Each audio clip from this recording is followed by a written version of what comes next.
Hello, good evening mga kamuging. My name is JD and welcome back again to my vlog.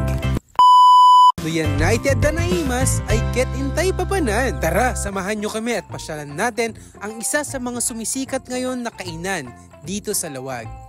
Heto na nga't pinagmasdan nga namin ang usok ng mga iniihaw nilang manok at liempo. Sino ba naman ang hindi matatakam dito? Itsura pa lamang talagang magugutom ka na. Grabe. Heto nga't meron pa nga silang tindang red iced tea, blue lemonade, and milky avocado. Ang babait din ng mga staff nila guys, promises. At heto na nga yung mga order namin, iniihaw na guys. Naku po, mapapadami ata tayo ng rice neto. Tignan mo nga naman kasi napakalaki ng mga iniihaw nilang manok. At heto naman yung pork liempo na order ko, grabe. Itsura pa lang nakakatakam na. Tignan mo nga. Oh, hindi ko na kailangan i-explain yan guys ha. Tinutudok na ni kuya yung manok. Oh, ito grabe ba?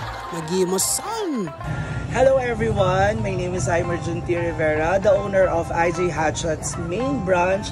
Ngayon po, inaanyayahan ko po kayong kumain dito sa number 1 inasal in the province, the IJ Hatchat's. Suwak sa lasa, sulit sa bansa. Talagang sulit nga naman ang pagpunta mo dito mga kaibigan kasi ang only rice lang nila ay 139 pesos only. At saka ang chicken inasal nila at liempo inasal ay 99. May pre-soup ka na din mga kaibigan, samahan mo pa ng palamig nila. Ay so sila ba? Hatchat's number 1. Hatchat's number 1. Hatchat's number 1.